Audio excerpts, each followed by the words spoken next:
Good evening, sim racing fans across the globe, and welcome once again to iRacing Live and LSRTV, the voice of sim racing, as we kick off another round of what we like to call Monday Night Madness here on the network, and welcome you to the Auto Club Speedway of Southern California as the Fast 2 Mile Oval going to play host tonight to round number 4 of the 2016 RSR Full Throttle Cup Series presented by Gary Mercer Trucking and Sim Experience.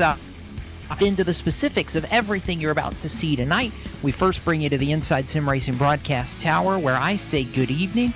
Jacob Seelman alongside Justin Rosenau and Gabe Wood as we get set to call all the action for tonight's very special RSR Full Throttle Cup Series event. The laps for Laura, 95 here this evening. 95 laps on tap, as a lot going on this evening to support our producer emeritus Laura Lawson here at the Virtual Auto Club Speedway. RSR taking up donations and going to match any individual donations from drivers per lap tonight in support of Laura's continued fight against stage 4 lymphoma. So we all take tonight's broadcast for a very good cause and definitely take it with a lot of pride here this evening at Fontana. It's also, Justin, the first race for the new low downforce package on these cup cars tonight. We've seen a lot of Boomtown Sim lately. They've swept the first 3 races. They're 3rd and 4th on the qualifying charts so far tonight, and I like the chances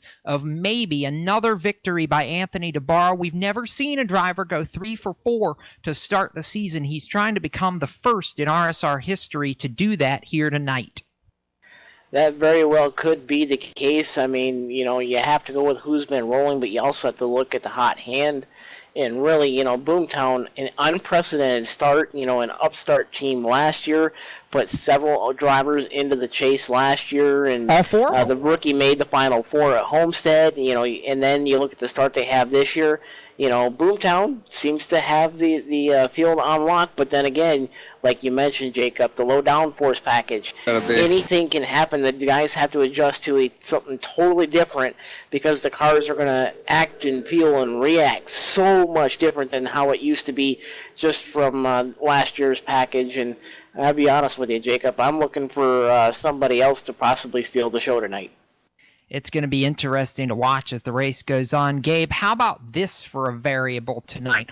Auto Club Speedway on iRacing, a little bit different. 44 pit stalls down this very long pit road. As such, we get to tack on an extra position tonight. 44 drivers getting ready to start this 190-mile race. And with a very full field comes a lot of congestion. We could see cars 3, 4, probably even 5 wide on some of these restarts tonight, which is going to make for some interesting moments. Oh, yeah. These guys, they're going to try and make up as many positions as they can on a restart. That's the perfect opportunity to do it, and that's where we're going to see the 4 wide. I expect to see 10 rows of 4 cars deep, the whole field running into the turn 1 4 wide. That's what I expect to see. It's such a competitive field here. These guys at RSR, they're so competitive week in and week out. But guys, they're kind of discovering how they like this new low downforce package. We see Scott Eckridge. He's on the provisional pole right now. He's the only person within a 39.9. So he's the only person in the 39-second bracket. I'm really looking forward to seeing him, and if anybody else in the rest of this qualifying session can crack that 39-second bracket. It's going to be interesting to watch. We've had one driver already crack the 39-second bracket in qualifying so far. Scott Eckridge in the Steel Horse Racing Most Venom Camry is on top right now, 39,991 for Steel Horse Racing, Justin. We know those guys have a score to settle with Boomtown Sim from 2015. They just want to get back on top of the heap. They were the team's champion a year ago, and now they've been relegated to second fiddle here through the first 3 races. They want to make a statement. This is a great way to kick off the night. Oh, it certainly is. You got to think, the guys have been around for just about forever. And, they really need a good race, and for them to jump up the way they have already on the qualifying board tonight, it's going to be great. And moving on, the reason why it is the Laps for Laura 95 is to again honor our producer emeritus Laura Lawson.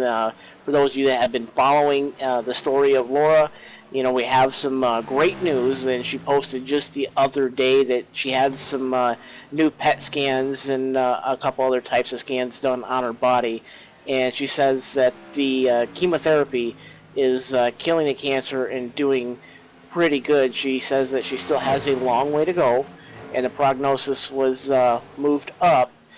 She still has another 4 months of biweekly treatments, and again, the outlook has certainly improved. So that is great news to hear, Jacob, and I'm excited to see if Laura can beat this, and I certainly think she can. And to be honest with you, I kind of miss having Laura around, and I know for those of us at LSRTV, and that goes across the board, we all miss Laura and wish her the best. As I said from the beginning of this fight, when we broke the news on air, if anybody can beat this, she's the one that can do it. And Laura, as we run this race tonight, we're thinking about you, and we definitely, as always, wish you all the best as we look to hopefully raise some good funding tonight to aid in the fight. Still about 2 minutes to go in qualifying, and as such, we're watching guys try to make their final last-ditch efforts. I don't know that anybody is going to have anything for Scott Eckridge in that 70, and it may be that he ends up here in just a couple of moments scoring his first career Gary Mercer Trucking Pole Award in tonight's event. We'll find out here in about 90 seconds. It's time to throw it, though, down trackside and honor America with tonight's opening ceremonies and the performance of our national anthem. Let's go trackside now. Oh, say, can you see by the dawn's early light what so proudly we hailed at the twilight's last gleaming, whose broad stripes and bright stars through the perilous fight o'er the ramparts we watched were so gallantly streaming, and the rocket's red glare, the bombs bursting in air, gave proof through the night that our flag was still there. Oh, say does that star-spangled banner yet wave o'er the land of the free and the home of the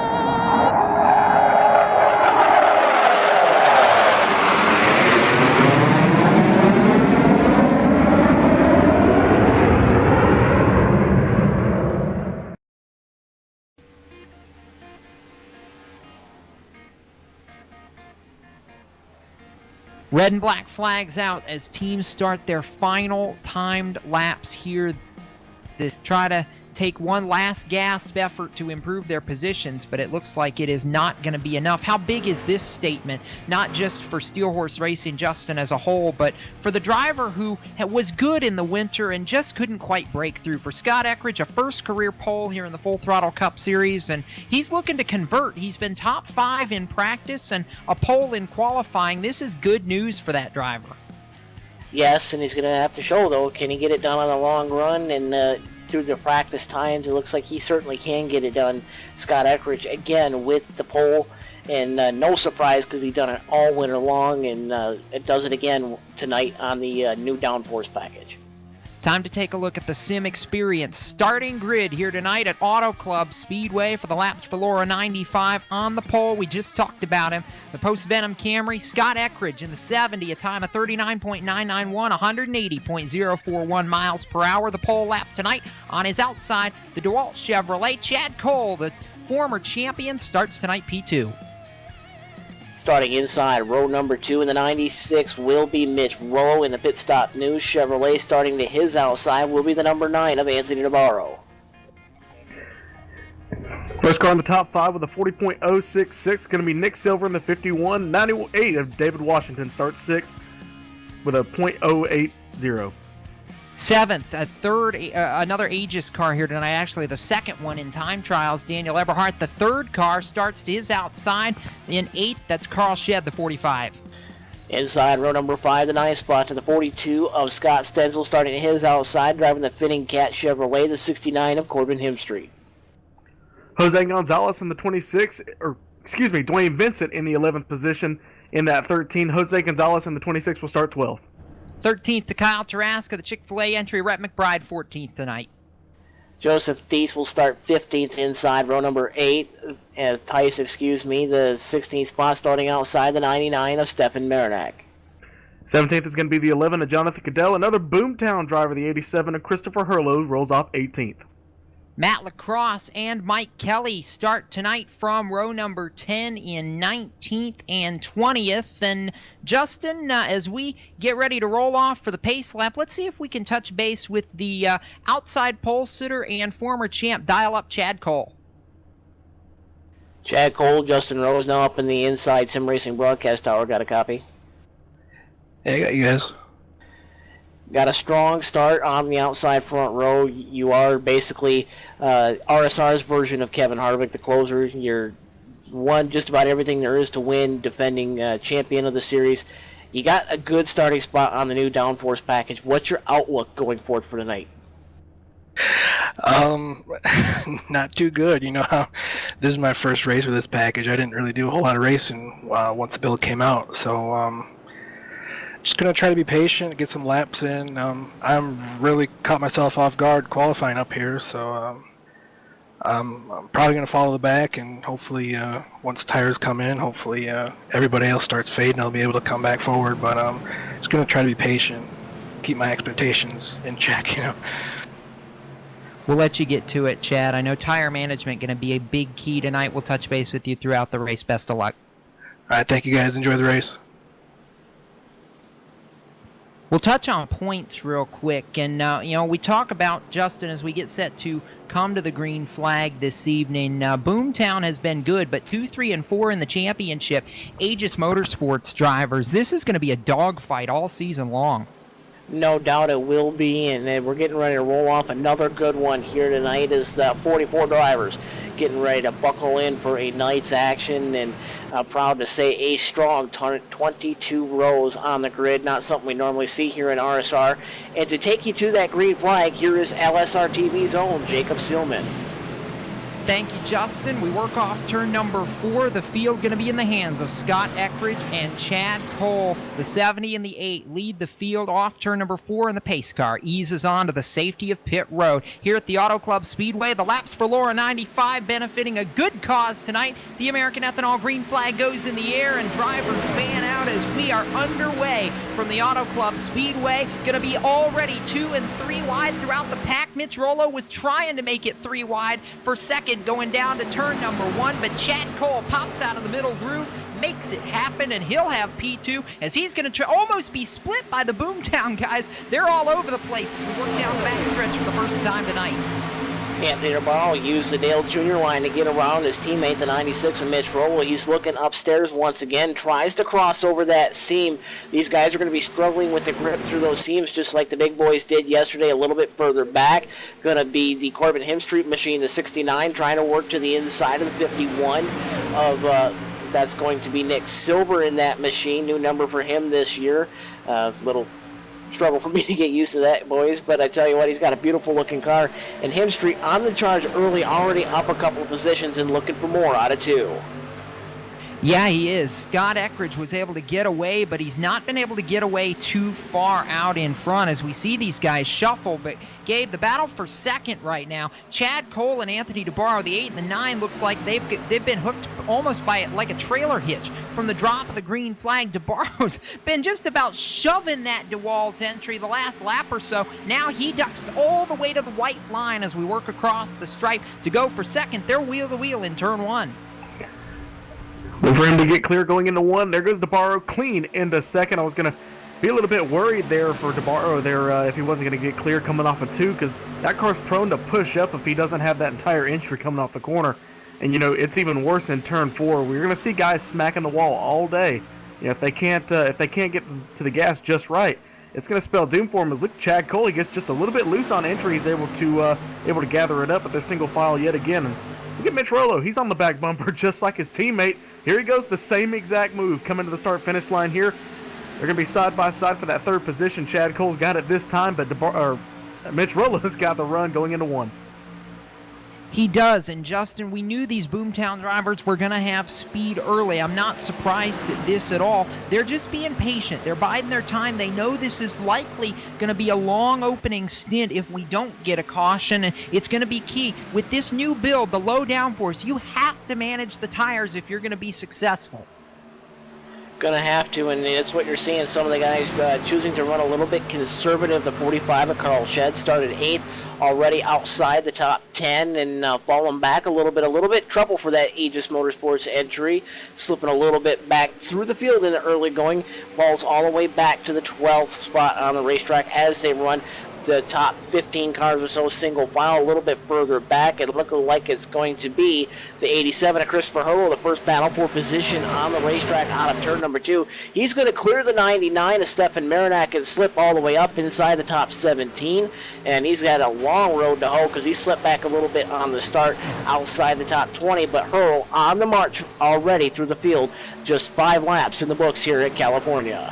And, he was the driver, Justin, that I was a little nervous about tonight because he did, he was one of the guys that qualified further back in the field and looked to be, I guess you'd almost call him the weak link tonight in this in the 4-driver Boomtown lineup, but he's starting to get somewhere now, as is his teammate and team owner, Corbin Hemstreet, Gabe, who that 69 car's marched up a few positions already, rides solidly in 7th, not quite the steam that his 2 teammates, DeBarro and Rollo, do up there on the podium, but he's quietly going to move forward, and that's always been Corbin's MO. He's not one to make a ton of noise early unless he qualifies right there at the front. He'll take his time and work his way forward, but you'll know he's there by the end of it. Well, you know what? Like you guys were talking about the tires, he's got to take care of them, and he's got to methodically work his way up front.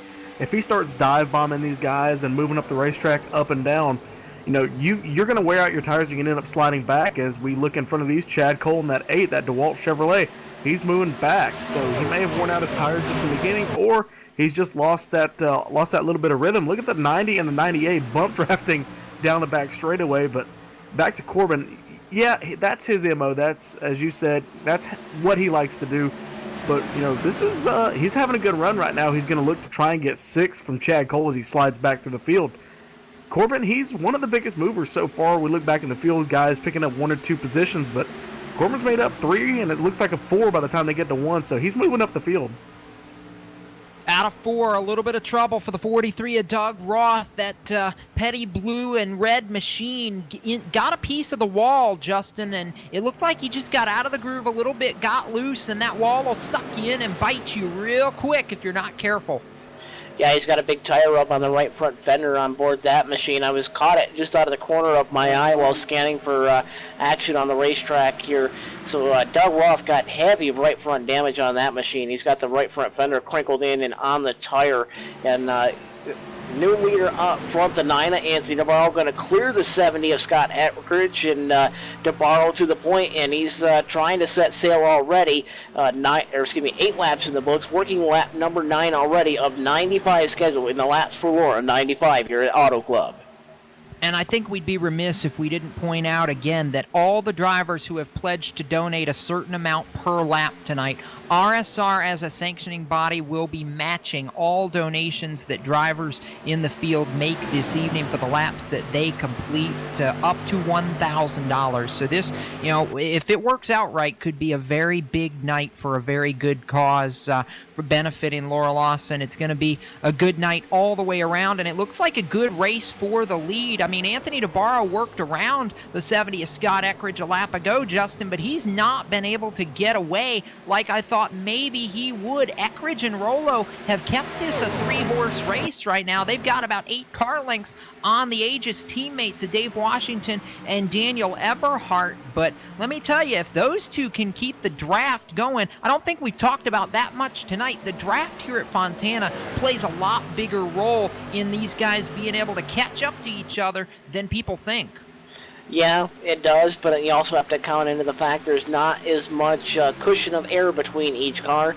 Each of these cars has a good amount of side force still left in it. It's been talked about all season long in the real NASCAR Sprint Cup Series. These cars move around, tend to dance around a little bit more, and that's a product of what we're seeing. Scott Eckridge can hang right there within about a car length of Anthony DeBarro, and he's still closing. He has the ability to pull out and just get a slight amount of air on that left front corner of his race car, and he can actually try to work around the leader, as opposed to last year. These guys get a big cushion of air, and that's when you start seeing guys run to 2, 3, 4, 5-second leads, and that's not the case this year already. But the top 3 in a solid breakaway, followed by the 2 Aegis Motorsports teammates, the 98 of David Washington and the 90 of Daniel Eberhardt, going to round out your top 5. Those guys certainly trying to separate themselves from the pack. Eckridge had a look for the lead there going down into 1, but Anthony said that's not happening, Gabe. He slammed the door on him down into the corner, and I don't know that Scott liked it too much. He's looking again. I mean, he's looking real racy right now. He didn't like it that DeBarro just up and drove around him. He wants that top spot back. Yeah, DeBarro was a little aggressive there defending that position. Go through turns 1 and 2, you want to arc it in. Anthony's car, the rear of it, just snapped around like he definitely wanted to get to the bottom of the racetrack to block up the 70. And here comes the 96 of Mitch Rollo. He's working the apron of the racetrack. You can go down there. It's there's no rule against it. He's coming up back on the racetrack, but he's not going to get the run he wanted to, and these guys are going to fall back in line yet again. Look at the difference in the line just a little bit. Scott Eckridge is running right there on the yellow or the white line. DeBarro's running about half a car length up, and then 96 of Rollo, he's kind of running a little happy medium between the guys. Justin, you've been a part of this sim for a long time on the short track side of it, and I know you've at least watched plenty of races at this Auto Club Speedway. What advantage, if there really is any, do you gain if you're a guy that tries to dip off that banking, go down onto the very, very flat apron to try to get a run? I mean, I've seen it work out sometimes, but there's a lot of times you'll hit that apron and it'll just get the car completely out of shape. I've never liked being a guy that would go down and do that, because I just feel like it upsets the car too much. Yeah, and that really is going to happen. The new dynamic track model, though, that may be the big game changer. You might see guys start to go down and onto the apron like they were doing yesterday in the big race yesterday. And I tell you what, Jacob, one thing to look forward to throughout the night is once this track starts taking a lot more rubber on the bottom side, we're going to see guys start to search around on the racetrack. Not as quick as, obviously, as what they did yesterday, but these guys may go all the way up to that outside lane, some 4 or 5 lanes higher than what they're running right now on the racetrack, and that's really going to be really interesting, because that could be the game changer. If somebody gets 4 fresh tires late, you may be able to go rim riding around the outside and propel yourself to victory. You may well. We're working lap number 15 of 95 right now, so we've still got a long way to go in this race. But, I like trends, and what I'm seeing so far is consistency between 2 organizations, Gabe. You've got Boomtown Sim, who's won the first 3 races of the season, leading right now. They're first, 3rd, and 6th with DeBarro, Rollo, and Corbin Hemstreet. You've got the Aegis Motorsports team, who just picked Eberhardt as their 4th driver officially a week ago, actually 2 weeks ago, 1 race ago at the Las Vegas Motor Speedway. They ride 4th, 5th, and I think 12th right now with Carl Shedd, with Joseph Tice 14th, not too far behind them. So, these trends, these 2 teams, we've talked about them all night as being the teams to beat. They're showing that early. That's 7 of the top 14 cars. Well, they practice all week. I know a lot of these teams, they do it, but, Steel Horse. Trouble! 3 cars down in the infield. No caution on the speedway. I see the 11 of Jonathan Cadell involved in that mess. I see the 99. That's going to be Stefan Marinak involved with that. Going to find the other third car for you, but 3 cars involved in a lazy spin down at the infield. No caution on the speedway. Still green flag racing on the racetrack. And that's tough for Jonathan Cadell, too, especially, Justin, from the standpoint, he's had a terrible start to this 2016 campaign. He needs something to go right, and nothing's gone right for that 11 GTR Simulators Toyota so far. Doesn't look like it's going to continue any better tonight. No, it isn't, and the third car involved, actually 4 cars involved with that, going to be the 25 involved in that mess. That's going to be Joseph Tice and also the 26 of Jose Gonzalez. So no luck for Jonathan Cadell in that GTR Simulator Toyota, and not necessarily the start of the season he wanted either. Strong competitor, year in and year out in the RSR Full Throttle Cup Series. Not, man, I tell you what, he's a fan favorite. Everybody likes to see Jonathan Cadell do well, and, you got to be just wondering, is it just a loss of feeling? Is he just a spout of bad luck or whatever? But I tell you what, Jonathan Cadell, I really wanted to see him do well tonight. Battle for the lead, headed for turn 1. Anthony DeBarro has been trying to hold Scott Eckridge back, the pole sitter, back to the top of the board at lap number 19. Eckridge makes the very clean pass. He just got a good run, Gabe, off the exit of turn 4, rolled the momentum all the way down the straightaway, made the pass to the inside turn 1, and he's trying to get away now. He said, okay, Anthony, I've let you have your fun. My lead again. These guys, they don't want to sit. They don't want to sit behind these guys for too long. This low downforce package, it promotes side-by-side racing.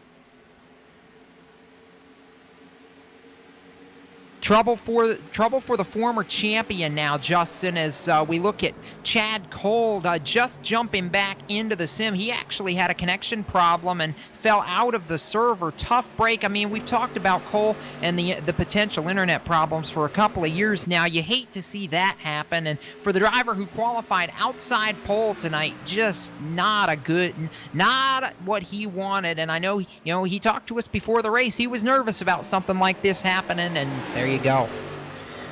Snake bit, I think, is what you described the veterans there, and going to highlight a swap for the lead. Eckridge did get around the outside finally, around that fitting cat Chevrolet, the number 9, Anthony DeBarro. Mitch Rowe falls back to 4th this last time. Daniel Eberhardt, the 90 machine, going to get around him, and I tell you what, it's really going to be interesting to see, because Rollo got back around him going into turn number 1, so a dogged fight for that 3rd spot on the racetrack. Eberhardt looking to the inside. Rollo still very loose around the outside. Down to turn number 3 now, as Scott Eckridge has already put 5 car lengths on Anthony DeBarro. Now he's, I said, Justin, that when you look at this, if he could get back around him, I thought he was going to extend the gap. He's absolutely gotten away. Meanwhile, the battle for 3rd is just not letting up. Mitch Rollo to the inside and almost makes contact with Daniel Eberhardt. Yeah, now I got my bearings straight here. Rollo indeed back around Eberhardt going into 1, and big swap for the racetrack. Crossover move out of turn 2, and it's going to be Rollo still holding tough, but Eberhardt right there trying to use that draft to suck around him and look for him to dive to the inside. Rollo going to shut the door on him going into 3. This is aggressive right now, Gabe. I thought DeBarro was aggressive, trying to defend the lead from Eckridge. Look at Mitch trying to hold those 2HS Toyotas off and doing a pretty good job of it right now. Yeah, I think he's just trying to hold off them for just a little bit. He knows they're faster, and I think he's just trying to hold them off for his teammate DeBarro. But just look at the 90 at Eberhardt. He absolutely, he's trying to destroy the back bumper of that 96 coming off of turn 2 like he's doing now. He gets a little bit swirly there, but he's going to get the run down the back straightaway. Can he make the movies to the inside on the quarter panel? But that may not be enough as they go into 3. He's going to get a little bit of run. Here he goes diving to the bottom, and look at Dave Washington at 98. He's going to follow him down there on the bottom, but they're side by side coming off of 4. Eberhardt squeezes him up the racetrack. Rollo has to move up just a little bit. They're side by side coming to the line.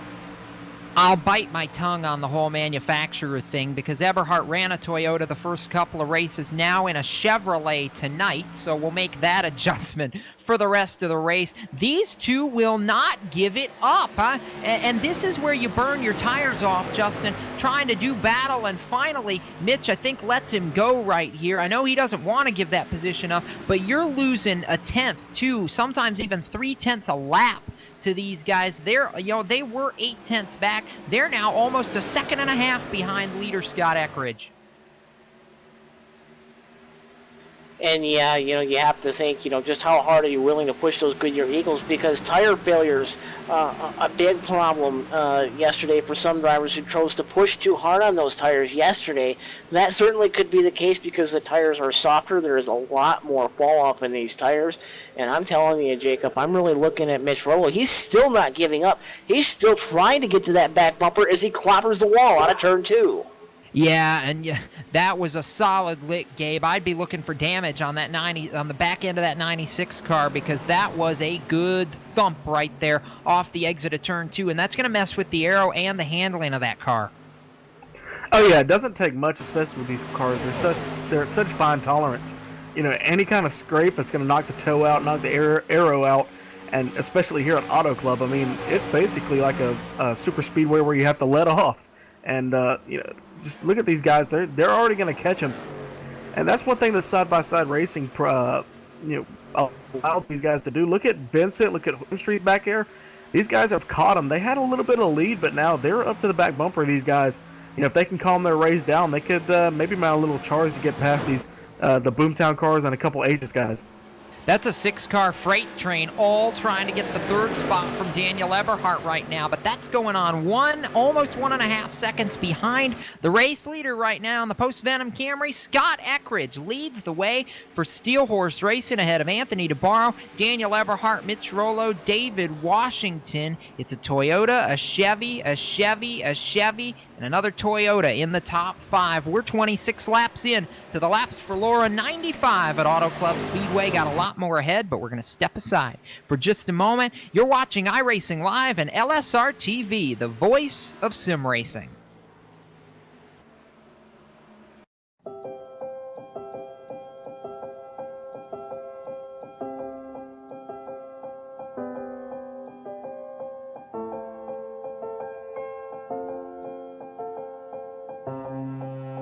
Trucking has always been a part of me.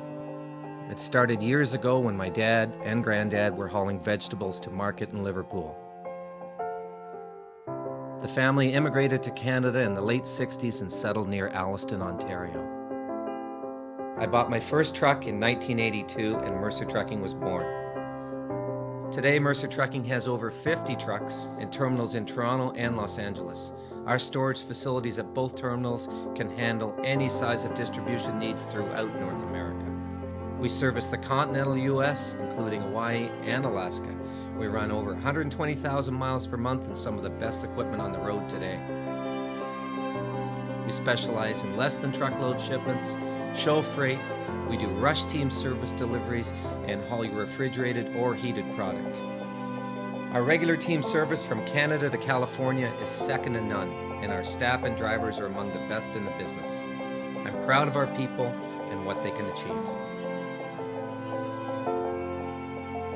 Trucking is in my blood, it's my livelihood, and it's what I do best.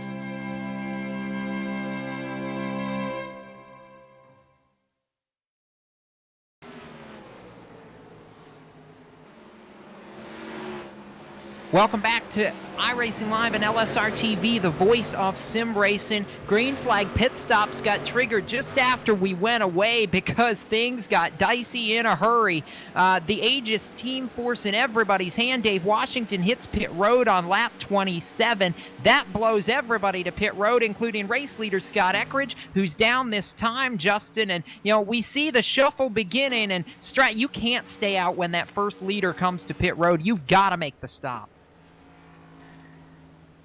Yeah, and I tell you what, trouble for the number 9 Chevrolet of Anthony DeBarro. Blew the pit stop coming to pit road and lost some 7.5 seconds or more compared to where he was on the racetrack. And that's really going to hurt him because Scott Eckridge who was only a half second in front of DeBarro coming to pit road. He's already out to probably some 8, 9, 10-second lead, and that's really tough for Anthony because he's got a long road to hoe because we have not had a caution flag yet tonight. And I do want to highlight somebody who's moved up strongly through the field, although we are in a cycle of pit stops. Just before it started, the 24 Napa Know-How Chevrolet of Thomas George started 32nd, got all the way up to 16th before the cycle started, running in 4th place at the moment on the racetrack, but is yet to pit, and he may give up some track position here by staying out. Well, another guy that may give up some track position the way this is going is our race leaders right now. Dwayne Vincent in the Haviland entry.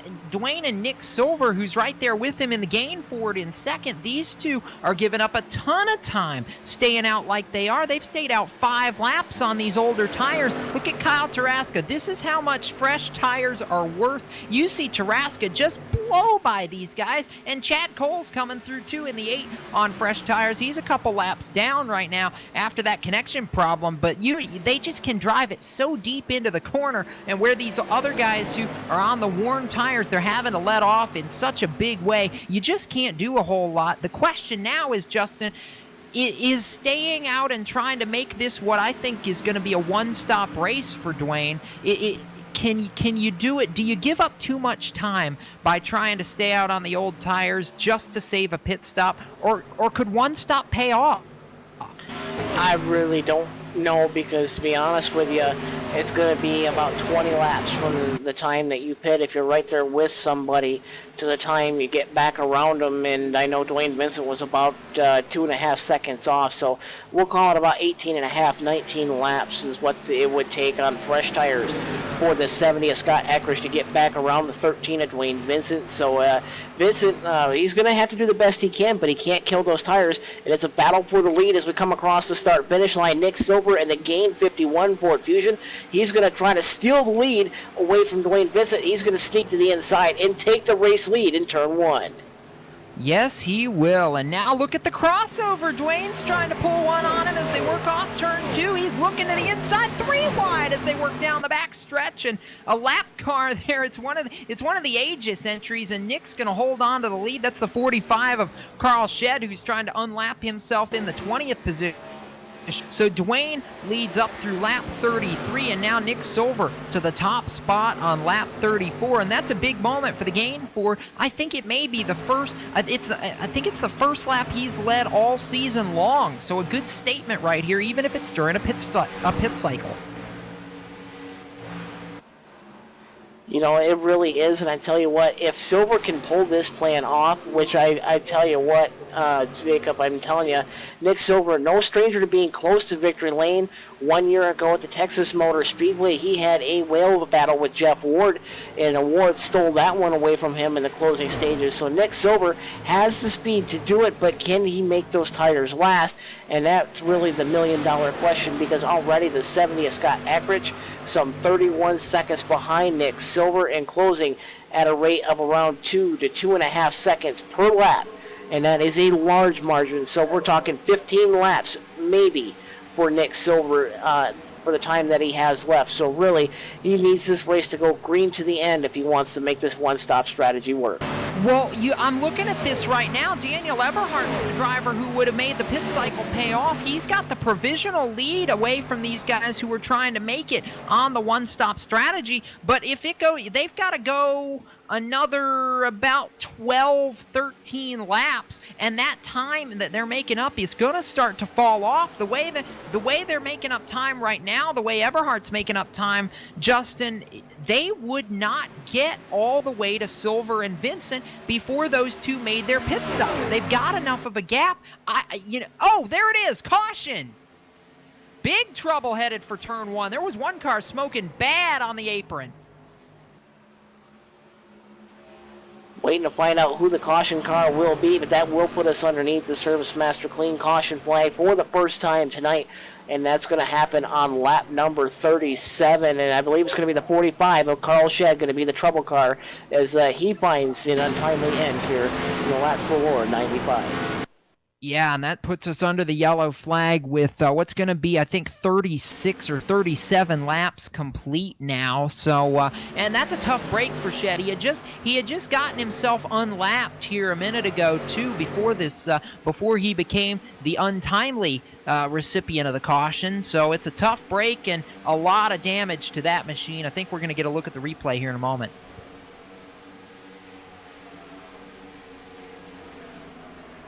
Maybe a blue screen of death, Justin. That's kind of what it looked like. Yeah, yeah, certainly that's what it is looking like. Just looked like lagged out, and I'm seeing receive throughput fell on an acceptable level. So yes, a computer issue for the 45 of Carl Shed, and it's going to be tough luck for him, and tough luck for the guys up at the front of the pack, the 51 of Nick Silver, I believe the 13 of Dwayne Vincent as well. These guys are going to be forced to pit because they lost that large lead that they had. So really, any chance at a one-stop strategy is now out the window. That's true, Justin, but in the same vein, these guys, that we ran about 10 laps from the time they would have pitted last. Does everybody come back to pit road here? I think you have to. Well, yeah, with the way the track surfaces, it's basically like Darlington used to be, just like sandpaper. It's going to eat every single tire alive, and I got to be honest with you, if you're going to stay out on 10-lap old tires, somebody's going to be able to come around you and run about a second faster per lap. So really, I really think 4 fresh ones, every caution flag is the way to go, no matter what, because you're going to have the grip to go around the outside. I mean, right on the wall, just like we've seen a few times yesterday even. Leaders are in, Gabe. Yeah, they're all coming down. I guess it's forcing a lot of guys' hands. Nick Silver, all these guys.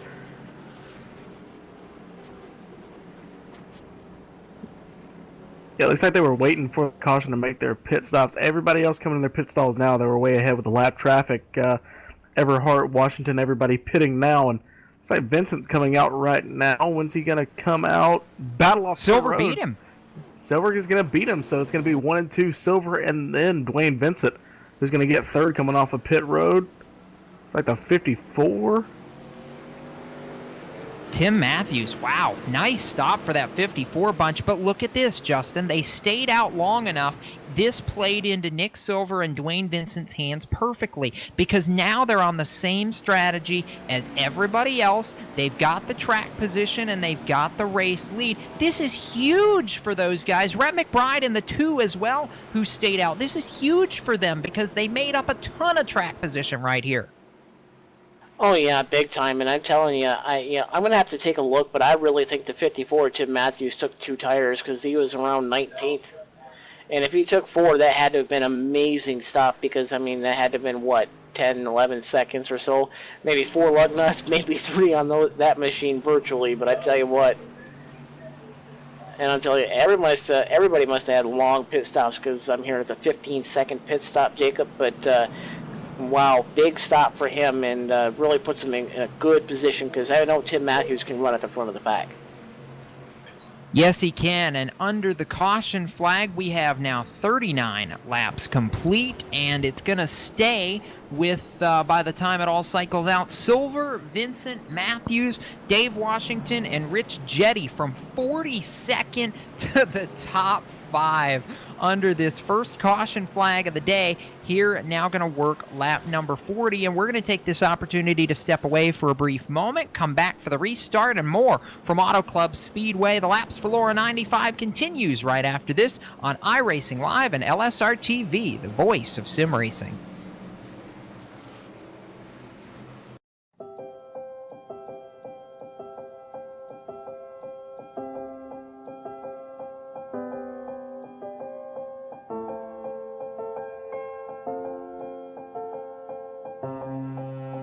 Trucking has always been a part of me.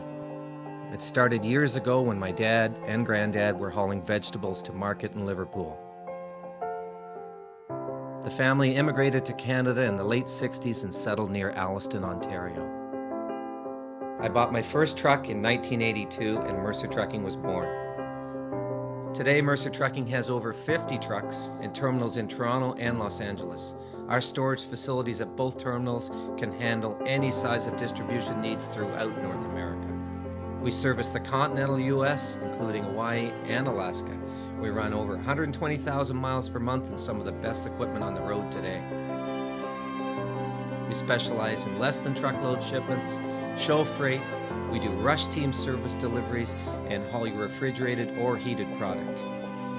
Our regular team service from Canada to California is second to none, and our staff and drivers are among the best in the business. I'm proud of our people and what they can achieve. Trucking is in my blood, it's my livelihood, and it's what I do best.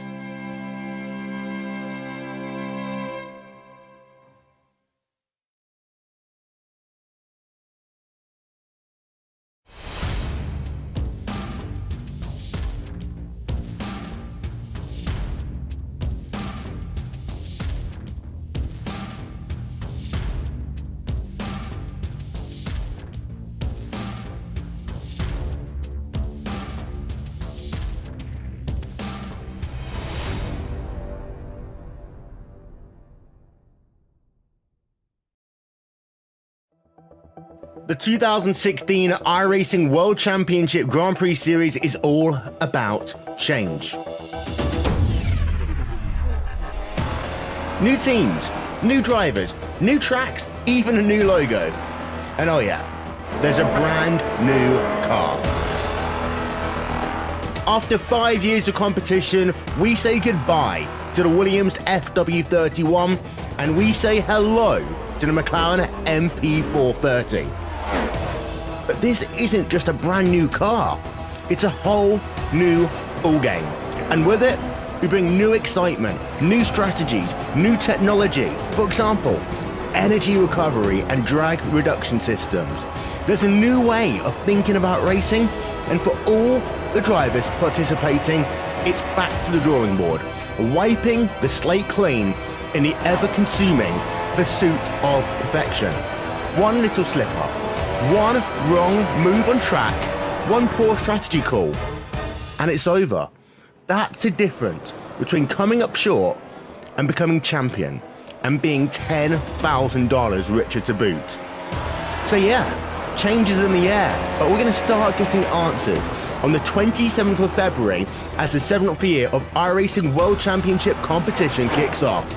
And you won't miss a thing, with every single race live on iRacing Live, coverage brought to you by RaceBot TV. So join us fortnightly from 1:30 p.m. GMT.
Welcome back to LSRTV and iRacing Live, and we have got a good move and a change for the lead on the restart here, trying to be at lap number 43. It will be a change for the lead for a moment. Dwayne Vincent takes it on the restart, but the battle rages to turn one. Great side-by-side run for the first time I think we've seen this yet tonight, Justin, and now Nick Silver takes it back in 1 and 2. Nick Silver going to charge back to the point, and he's not done. Oh, trouble, Nick. And DeBarro going to save the car, almost lost it down to the infield wall there.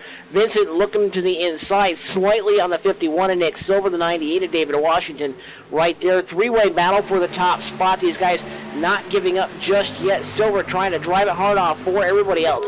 Scrambling for position. Vincent into the wall out of turn 4. Yeah, we've had lead changes on back-to-back laps. Snakes it back, and as they head for one, the guy that everybody's got to be watching is David Washington in third. That Aegis Toyota on the move. Washington wants a piece of the lead, and these guys are not going to let him have it very easily. They work off turn number 2. It's a 3-horse race now with Eberhardt closing. Yeah, Vincent lost that momentum after he hit the wall coming off of 4, and I thought Washington was going to go for it on the outside, but he just didn't have the momentum working for him. He's going to look for the move this time if he can get the run coming off of 4 with that draft working. And he's got a teammate right behind him in Daniel Eberhardt in that 90. So for a little bit of help, here they come to the inside, to the bottom side of the racetrack in the tri-oval. Vincent to the outside, Washington to the inside. He's got that quarter panel. Can he get to the side-by-side at the time to get to 1? Yes, he can. And there he goes. He has set sail. Second place, David Washington. Nobody's surprised by that, and it's not over because now Vincent's in the middle of an Aegis sandwich. He's got Washington ahead of him and Eberhardt behind him, and we know Daniel Eberhardt, Justin, he is a force when he gets close to the front of the field. I've been waiting all night to see him get to the front. He's not gotten there yet, and you know, you got to think it's about go time. We're getting close here in about 2 more laps. We're going to be at the halfway point of this race, and it's go time. Yeah, it is go time. We're 1 lap from halfway now. The field crosses the stripe was 46, and the bug's working lap number 47. Cross flag's going to be displayed next time around for your leader, Nick Silver, if he indeed holds the lead, but not for long because the 98 of David Washington looking to the inside out of turn 2, and there he goes, looking to the inside, going to try to use a side draft to slow him down. The wheel-to-wheel, door handle in turn 3.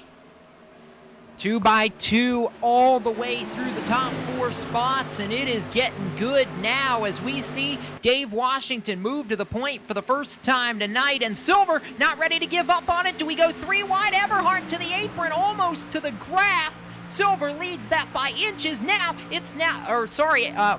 He did lead it by inches. Now it's Eberhardt for the lead in 1. I thought Washington had it, and he gave it up, and now look at Daniel Eberhardt from 3rd to 1st in about 2 corners. Great move from Eberhardt, created by David Washington, smacking the outside wall, absolutely pancaking it. But here he goes. He's up to the lead, and here they go, the 88 Teresk and Mitch Rollo side by side, and Rollo's going to get the inside position going into 3, so move Mitch Rollo up into the top 5. He's going to go after Dave Washington with a little bit of damage to that right side of the car as they come back to ground zero for him at last lap. Here they come, crossing the line. And with 48 laps on the board and Eberhardt taking the lead for the first time tonight, we are officially halfway home in the laps for Lauren.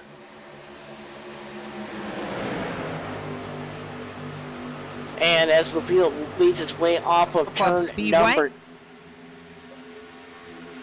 And as the field works its way down the backstretch, it's going to be time for your iRacing.com midway race break. Brought to you by iRacing.com, the leader in motorsports simulation, riding up front right now. The 90 of Daniel Eberhardt, the 51 of Nick Silver in 2nd. 3rd goes to the 13 of Dwayne Vincent. Right now, the 4th spot being contested. Going to be going to the 98 of David Washington. Mitch Rollo still in 5th. Kyle Taraska 6th. 7th to the 70 of Scott Eckridge. 54, Tim Matthews. 8th, 9th to the 69 of Corbin Henstreet. Running out the top 10, the 36 of Rich Jetty. Yeah, 11th right now going to be Scott Stenzel. Christopher Hurlow, nice run up to the 12th position. Jimmy North, a great run in 13th for the Cabela's entry. Mike Kelly, haven't talked much about him tonight, in 14th. Nick Cohan, 15th. Anthony Fredericks to the 16th position. Matt Lacrosse, 17th. Brett McBride, David Comstock, and Anthony DeBarro, after his agricultural excursion, rides 20th. As they come through the front straightaway this time, Scott Simley in the 15 is going to be 21st. Sean Casto in the 1 and 22nd. Joseph Tice in the 23rd position. Thomas George started 32nd. He worked his way up inside close to the top 15, but he slid back now into 24th. CJ Lavere in that 25th spot. Nelson Rivera in the 7 and 26th. 27th is Sean Bounty. He's right about where he started. In 36th starting position, Glenn Campbell. He's up in the 28th. 29th position, Doug Roth. And Kevin Linton in the 48 is going to round out your top 30. Brian Harvey, 31st. Stephen Marinac, 32nd. Bobby Terrell, 33rd. Brennan Mercer, 34th. Braden Whitaker, 35th. Jonathan Cadell, the final car on the lead lap, 36th. 37th to John Abbott. 38th is Steve Gottschalk. Those two are 1 lap down. 39th, Dan Murray. 40th to Chad Cole. 41st, Jose Gonzalez. Doug Wyatt, 42nd, 2 laps down. Mark Bratcher, 43rd, is also 2 laps down. The only car out of the race after his technology issue tonight. Carl Shedd in the 44th position, out of the race. The only car out of the race at this junction, with now 52 laps going on the board when they get back to the stripe. That's a look at your iRacing Midway Race Break, powered by iRacing, the world leader in motorsport simulation and the official sim racing partner of NASCAR. For more information on how you can join the sim racing community and become a part of iRacing, visit www.iracing.com today to find out more. 53 laps complete. Daniel Eberhardt the leader, but Nick Silver not getting too far away from him. Justin, that gain forward, really doing a nice job to stay up there. This is the first time I've been really confident in his ability to maybe win one of these Full Throttle Cup Series events. He has stayed right with that 90, and that's something that's been hard for anybody to do in RSR over the last couple of months. Yeah, Nick Silver trying to stop the Boomtown streak. He's riding in second, doing a very good job. I'm looking at this battle that's happening right now for the 6th spot. Kyle Tarasca just gave it up to the 70th, Scott Eckrich. He's shoving him down the front straightaway, and Eckrich throwing the block no matter what lane Tarasca moves it. These two have been side by side, almost backwards, and they make it 3 wide with just 2 cars. I'm telling you, these guys all over the racetrack trying to work against each other. Eckrich going to steal that 6th place position as Scott Stenzel, I see in the 42, works his way right up to the doorstep of the top 10. He's looking at Rich Jetty, but he's also trying to hold off the 80 of Mike Kelly, who's done a nice job clawing up from his 20th place position, running 12th on the racetrack at the moment, trying to go for 11th as the Stenzel machine works to the inside of Jetty for the 10th spot.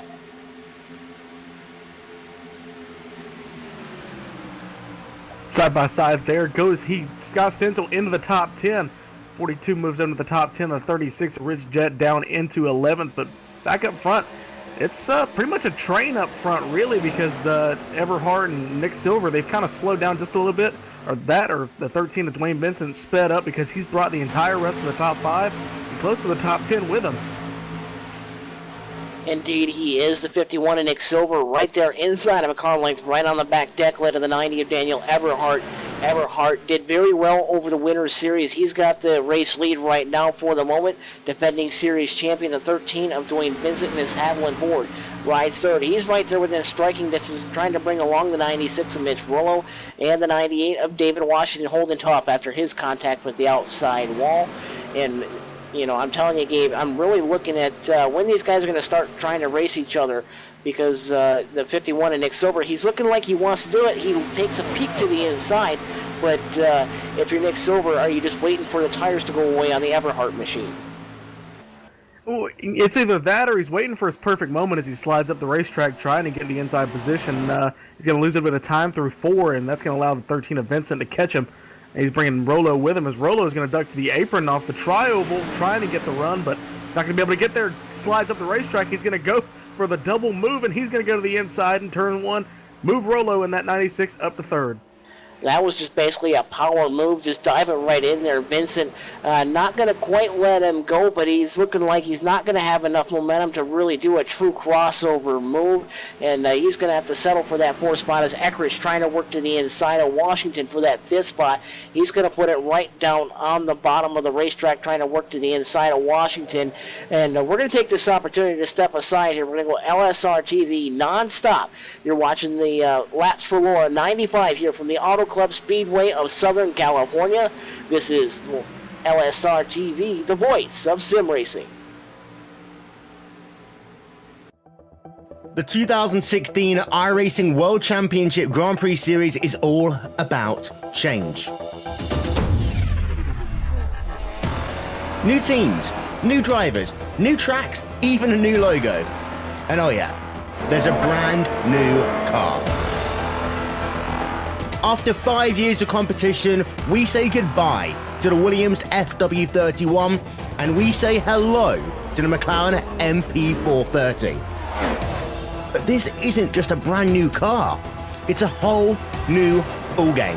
And with it, we bring new excitement, new strategies, new technology. For example, energy recovery and drag reduction systems. There's a new way of thinking about racing, and for all the drivers participating, it's back to the drawing board, wiping the slate clean in the ever-consuming pursuit of perfection. One little slip-up, one wrong move on track, one poor strategy call, and it's over. That's the difference between coming up short and becoming champion, and being $10,000 richer to boot. So yeah, change is in the air, but we're going to start getting answers on the 27th of February as the 7th year of iRacing World Championship competition kicks off. And you won't miss a thing, with every single race live on iRacing Live, coverage brought to you by Racebot TV. So join us fortnightly from 1:30 p.m. GMT.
Welcome back to LSRTV, the voice of sim racing, going to pit road right now. Leaders on the pit road. Several drivers, including a race leader, dove to pit road. That's going to be the 90 of Daniel Eberhardt. He's bringing along the 96 of Mitch Roll, the 70 of Scott Eckers, the 98 of David Washington as well. Those four drivers in for pit service as well. I imagine it's going to be four tires here as they will try to make it to the end. Going to try to force the hand of everybody else.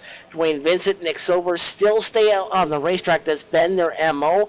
Kyle Taraska in the 88 going to come down to pit road this time as we're working lap number 62 into the books. 63 now on the board as we're getting ready to go into the closing stages. As several drivers going to have to try to quickly make their way up to speed as Dwayne Vincent getting ready to lap Daniel Eberhardt and the 96 of Mitch Frollo, who got around Eberhardt in the pits. Yeah, I was just about to say, we get a lead change, and it's on pit road. The 96 takes the provisional lead away from that 90 at Eberhardt. They had a little bit of a lead going, but look at this lap traffic just scattering old tires versus new tires. Vincent is your leader, but he's having to get out of the way of the guys who are on brand new tires. Look at the difference. I mean, they've already pulled away. They're on cold tires. They're brand new, and they're already pulling away, what is that, about 2-second lead on these two guys. They're going to be side by side for the lead, door to door.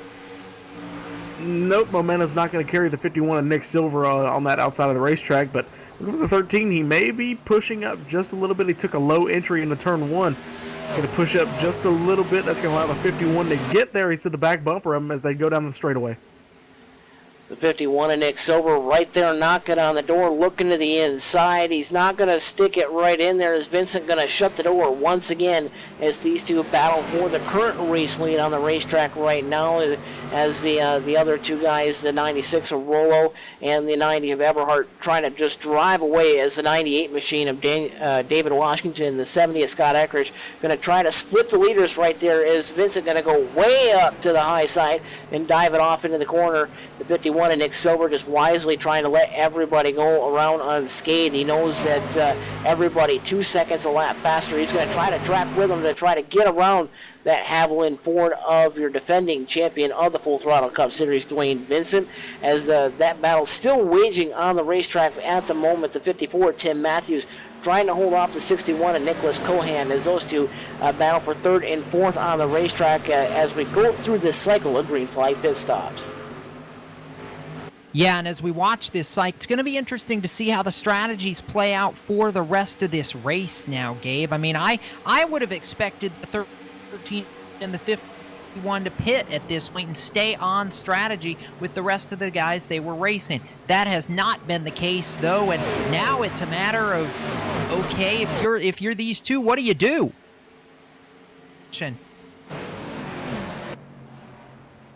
Corbin Hemstreet in trouble. He was a lap in 20th, and that's going to draw the yellow here at lap number 66. This is going to pin a ton of guys a lap down and change the whole dynamic of this race. Replay going to go up on your screen right now. The 69 of Corbin Hemstreet going to be the incident car, but this is going to trap a lot of good machines a lap down. Anthony DeBarro, Christopher Hurlow, Mike Kelly, Corbin Hemstreet again, he was involved with that as well, and man, I tell you what, it sounds like we got trouble brewing, boys. Yeah, it looked like the 14 of Comstock was slowing on the racetrack on the bottom, and Corbin checked up for him, and the 24 never got off the throttle and just slams into the back of Hemstreet, sends him down on the bottom. Hemstreet tries to correct it, and he just spins up the racetrack. Well, boys, that's not going to go over well. No, that's not going to go over well. We know there's some bad blood between those two, Justin. I think this might be the race where we look at what just happened, and it isn't saying that you coined last year when this feud was at its worst that we were fixing to have a showdown at the OK Corral. We might be close here tonight. I imagine there's going to be a few guys sitting down at the Big Red Hauler at the end of the night, but how about this? I really don't know how much luck and cat life these guys are living on right at the front of the field. The 13 and the 51 consecutively stay out for the last two rounds, and they got a caution flag. They're still going to be at the front of the field. But if you're the guys that just took tires, I mean, this is oh so important. You were showing that, yeah, you could go towards the front, but you couldn't quite get there. Do you come down and get 4 tires and stay where you are? Do you stay out, try to get that track position back, and hope that these guys that are getting the fresh tires can't get around you? And I'm telling you, it's really going to be interesting because the 13 of Dwayne Vincent going to get 4 tires on his machine as well. It looks like everybody who just came in for pit service going to do just that. So it's going to be the 13 of Dwayne Vincent beating the 51 of Nick Silver off of pit road. Nicholas Cohan, this is what he needs. He's really needed a good run in that Toyota. He's going to come out third off of pit road with 4 fresh good ones. And this is the best race I've seen out of Cohan in quite some time. He's got a good race going, but you were talking about, guys pitting after just pitting under the green flag pit stops. Like you said earlier I believe it was our first caution, you said this track is just like sandpaper, like the old Darlington. Any lap you make on the racetrack is negative toward your tire wear. So immediately, as soon as this caution flew, these guys knew they're going to take tires. It doesn't matter if it's 1 lap after or 30 laps after. These guys are pitting. They're going to get those new tires, get them reset. Even for just insurance, maybe just a little bit of driver confidence, saying, okay, I have 1 more lap of fresh Goodyear tires, I'll be able to use them for that 1 more lap.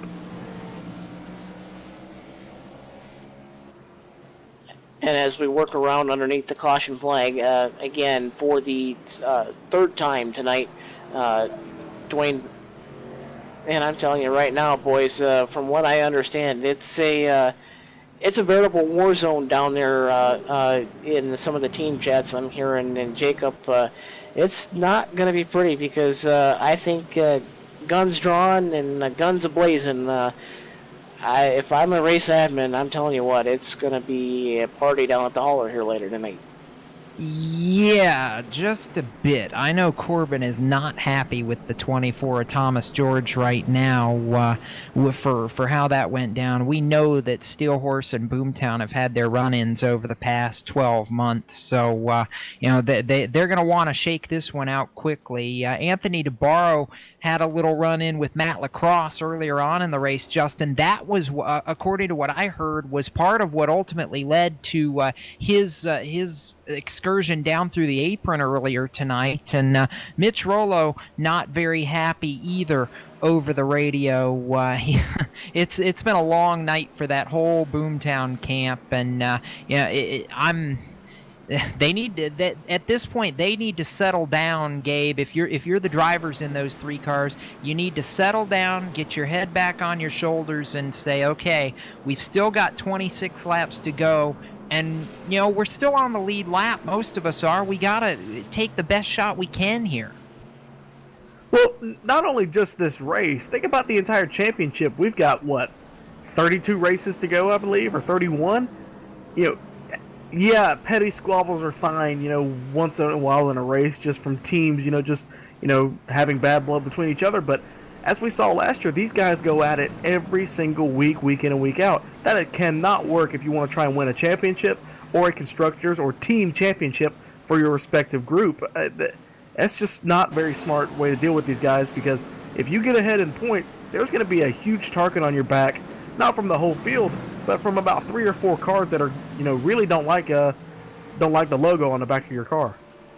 Yeah, we're working lap number 70 right now. The lights are out, so we're anticipating going back to green flag next time we get to the start-finish line, but we'll have to wait and see if we have to delay it a lap to get the wave arounds. There were a lot of wave arounds under this caution that we needed to get all sorted out. And Justin, you're wanting to draw comparisons to the Bobby Allison Cale Yarborough feud from well back in the NASCAR history books, and I don't know if Steel Horse v. Boomtown is going to be quite that legendary status, but oh boy, it's been the story we've been talking about for 3 months now. Why not?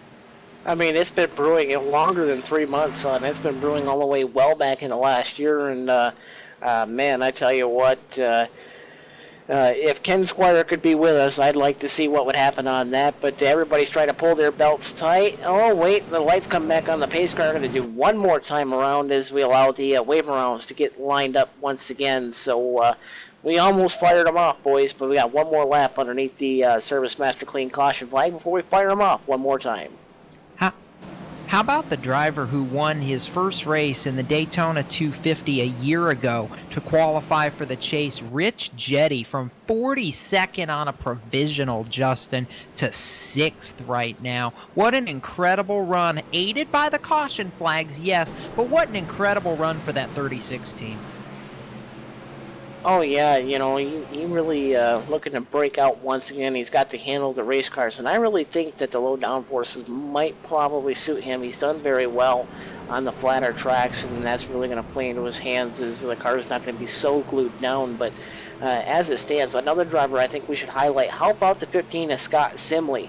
38th to 9th. I mean, a similar run as Rich Jetty as those two drivers work up from well back in the pack. Nick Cohan, Tim Matthews, David Comstock, all from the 20th position on back for their starting spots, and they're up inside the top 5. So great runs for most of the drivers up in the top 10 as they've all gone forward as we get ready to fire them off in the late stages.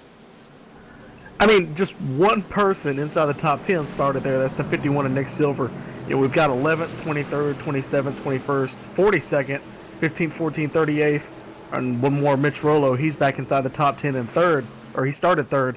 Now he's back in 10th. But, these cautions have failed just right for these guys to get a really good run. And, with about 20 laps to go, this is a great opportunity for these guys to get up some points. They wouldn't normally be up here. That's a great job for them.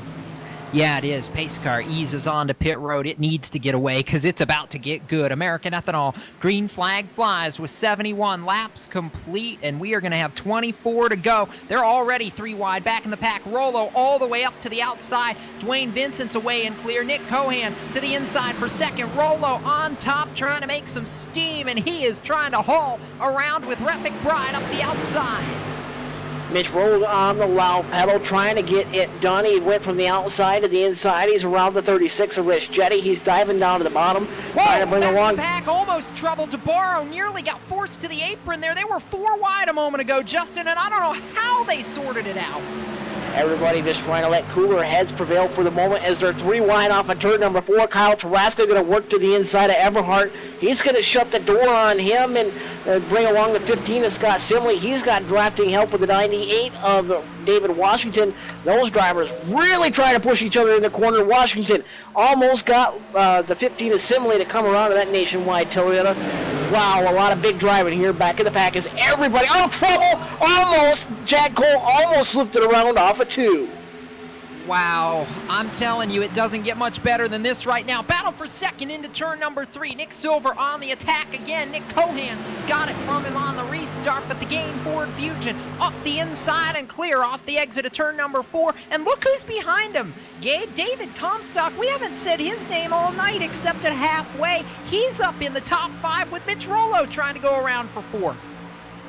Yeah, Comstock just smacked the wall, but didn't seem to phase him because he's going back after that 96 of Rollo. He's back down to the bottom. He was basically one of the reasons for that caution. He was the one that slowed up and caused the 69 Hemstreet to check up, but he's back up here fighting for the top 5 and fighting for a win, really. But looking back up front, I don't see anybody right now that can touch Vincent. He's got the best car in the second half of the race once Eberhardt and the rest of these guys got shuffled back. Dwayne Vincent switched to Chevrolet about 2 races ago, and when I talked to him about it, he says, I wasn't sure about this, but I'm giving it a shot just because it's something a little different, and it looks awful good.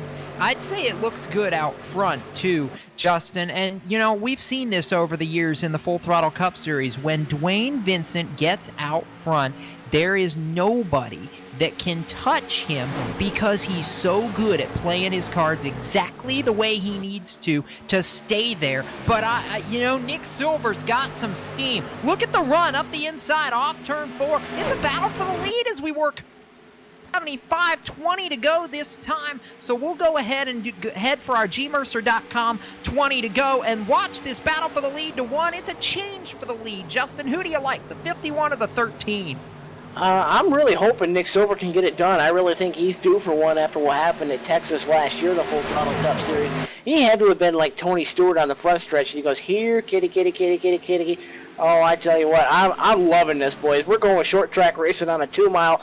The guy's trying to go 3, 4, 5 wide, and I tell you what, it's a sight to see. A little bit further back, Tim Matthews, Joseph Tice really getting with it. With David Comstock in that battle as well. Those guys all trying to wheel it around this high bank racetrack, and Comstock loses another spot. Matthews going to get around him for that 5th spot. Now look at Boomtown. They're trying to keep a streak alive. They've won every race this season, trying to go 4 in a row. Look at Mitch Rollo, Gabe, up to 4th. Does he have a shot at this win? If he wants a shot, he's going to have to get it done right now and start racing. He's going to have to hope for the 61, the 13, and the 51 to all start racing each other, because he's got a little bit of a gap right now, and if he tries to catch these guys just going flat out, he's going to wear out his tires by the time he gets up there. How about an absolute hornet's nest while we watch the 4 guys break away for the lead? They're starting to settle it out now from 5th on back, but about 8th on back. They're 2 by 2 by 2. It's like Noah's Ark in turn 1. 3 wide going into turn number 1. Comstock going to go from the outside to the inside. Nebraska had to give up the run that he had on the inside of Rich Jetty. It is a veritable hornet's nest. Is Jetty going to hold tight on the high side? Nebraska really trying to bring along that bottom side. Is Jetty going to throw the block? There he goes, right in front of them. The 90 of Daniel Eberhardt going to work to the inside of that Kentucky Chevrolet of Tim Matthews. Is the Aegis Motorsports entry of Eberhardt. Going to try to steal another spot on the racetrack from where he restarted. He's doing very well, but he's got to chase down his partner in crime from starting 10th on back. Mitch Rollo, he's already up to 4th, and he's climbing. He's trying to get towards that lead. And, boys, this is getting good as we're coming up on 16 to go next time. Mitch restarted 10th, and he's up to 4th. But the problem is, if you're Eberhardt, you got to settle this out now. If these guys keep going side by side like they've been, and he's finally clear of Matthews, he's got to be able to pull up to these top 4 and hope they start racing. Otherwise, he's done, Gabe. He's almost a full second back. It's hard to make up that time when you're running by yourself at the head of a line. Yeah, it's almost like Daytona and Talladega. He's leading that line, and he's got everybody almost single file with the exception of Jetty. And it looks like Jetty's going to go up into the wall, but he's going to keep it off of it. 70, Scott Eckert shoves him up to the top of the racetrack, racing hard again. But, yeah, Eberhardt, he's going to... Oh, 14 gets turned. Comstock around. And no he's gonna caution save it, but yet. a couple They're cars racing in the for the wall. lead as Comstock goes backwards. There it is. Caution flag flies at lap 80, and I think that Dwayne Vincent was out in front at the moment of caution right here, so that'll be a change for the lead, but that's a huge, tough break, Justin, for the 14. Yeah, tough luck for Comstock. He got it straightened out so he can get it repaired and ready to go, but replay going up on your screen. Tarasca trying to drive down Comstock, trying to throw somewhat of a block, and he was already there, just kind of got right into the quarter panel. We're going to have to see what Tarasca has to say about that. But Eckrich and Joseph Tice, innocent victims in that, as the 88 machine got the worst of the exchange between himself and David Comstock. So a 4-car melee in turn number 2, going to put us underneath the caution flag once again on lap number 80. So it's going to be tire strategy time, boys. 4-2, who's going to take what? I really think it's too early to be taking 2. So if I'm come down, I'm going to take 4 tires and let her eat, because we got another amazing restart getting ready to unfold, because everybody wants to win this one for Laura. Yeah, that's the key. And, again, if you're Dwayne Vincent, he's hungry, because, Gabe, there's another number at stake tonight. Besides 95 laps for Laura, Dwayne Vincent is also looking at the top of the RSR Full Throttle Cup Series wins list. Right now, there's a deadlock for the number 1 position between he and Chad Cole. Dwayne wins tonight. He breaks that tie and becomes the winningest driver in series history. Everybody coming down pit road. So now the question is, 2, 4, what do you do? Hey, as Rosenau said, it's way too early to be taking 2 tire. I think it's got to be 4. We've got, what is it? It's going to be 10 laps to go when we get to the green flag on the restart. That's 4 tire territory. Even in California, two laps to go, 1 lap to go. It's still not enough grip to hold you on a green-white checker. I think it's going to be 4. 96. Oh, a little false information, but he barely made 96, and Mitch Rollo barely made it into his pit stall, but he makes it. Yeah. Hello. Wow. Look. I'm thinking 2 tires on some of these guys. Mitch Rollo just had a heck of a pit stop. 14 flat. Okay, there's 4 tires there, Justin, but that's the best pit work of anybody all night long, and it just got Mitch Rollo the lead. Yeah, he's got the number 3 pit stall there on pit road, and Nick Cohan going to get 3rd. Nick Silver off of pit road. Dwayne Vincent lost a lot of real estate on that, so again, congrats to Mitch Rollo for that. But then again, you also have the 51 of Nick Silver, who's shown he has the speed. He can get it done. But he's got a whale of a battle. He's going to have to get a good restart. I really think he's going to have to time it just right, and he's got to hope that somebody's going to come with him and push him down the road. So as far as I can see, that very well could end up being the 90 of Daniel Eberhardt. And those two, they like to ride around the outside, so they really could get it done as we looking forward here to the restart somewhere around 10 laps to go. There's been a lot of people not making friends on the racetrack tonight, Justin, and I know it's going to be interesting to see what we get out of him right here, but since he just took the lead, or at least took the lead of everybody that came down pit road, Brennan Mercer actually leads the lap because he stayed out, but let's see if we can't dial up Mitch Rollo after that quick pit work. Mitch, Jacob Seelman, Justin Rosenau in the booth. You got a copy? I got you guys. Pit work. That was impressive, my friend, and it's going to ultimately, I think, give you the lead when we go back racing here. This is the first time you've really been out front tonight, been able to show your stuff. Can you get it done? Yeah, I think so. My pit crew has just been unbelievable for the most night. I mean, there was a couple bad stops there, but they came through when I needed them. So definitely out front, thanks to them, and I'm just excited to see the run to the finish, see what I can do. I know you're trying to keep the Boomtown streak alive. I mean, your teammates have kind of been shoved by the wayside a little bit. You guys are trying to go 4 in a row, and no team in RSR history has been able to do that. What's it going to take over these final 11 laps or so to get it done? I'm just going to have to keep my composure and do everything I can to keep out in front of Silver, Cohan, and Eberhardt. I know Eberhardt's going to be really fast on the short run, so it's going to be tough to stay out in front, but I think I got the car to do it. We'll let you get to it, Mitch, but definitely best of luck. We'll be watching and hope for a good show these last few. Thank you, guys.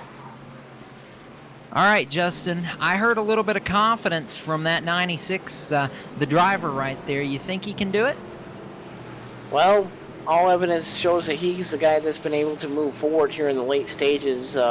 he certainly could get it done, but you can't count out the guys like the 51 of Nick Silver, like I've already talked about, the 90 of Daniel Eberhardt, and don't listen, guys. Let's not go to sleep on the 61 of Nick Cohan. He can get it done from the Steel Horse Racing stable. He's certainly shown that he really could do the trick and get her done. So pretty much anybody in this top 6 really has the ability to run away with this thing if they make the right moves here in the late stages here.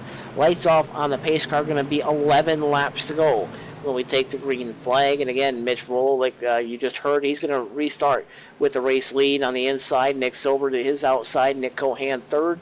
Fourth to the 90 of Daniel Eberhardt. Dwayne Vincent fifth. And Rich Jetty in sixth. Rhett McBride seventh. 98 David Washington will restart eighth. Ninth spot goes to the 14 of David Comstock after that incident. And how about Anthony DeBarro claws all the way back up to the 10th spot? So let's keep an eye on him on this restart. With 4 fresh ones, he certainly could go around the outside just like Mitch Rowe did on this last restart.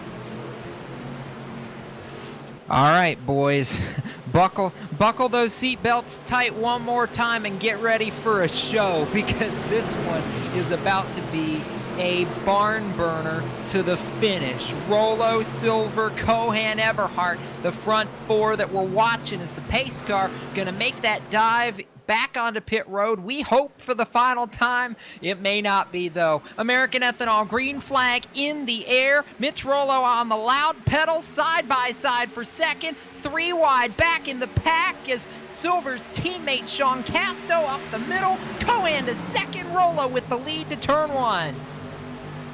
Here comes Eberhardt around the outside. He's working to the outside right now. The 61 of Nick Cohan, he was shot out of a cannon as he almost gets into the side door of the 51 of Nick Silver. Silver looking to the inside of Eberhardt and Cohan. It's a 3-way battle for the second spot.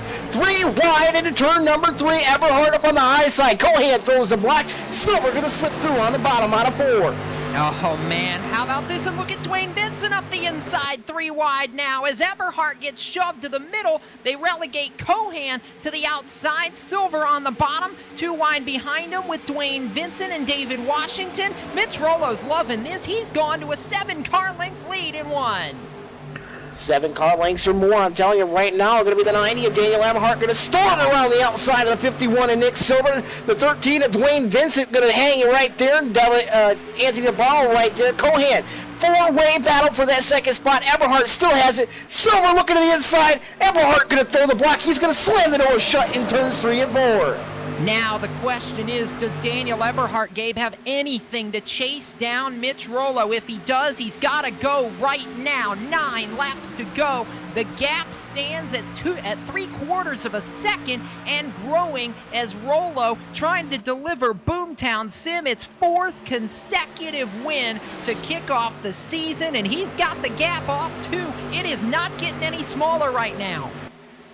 I don't know, we're going to have to wait and see when we come by the stripe this time. Eberhardt's got a fast car, but he's got that entire pack behind him.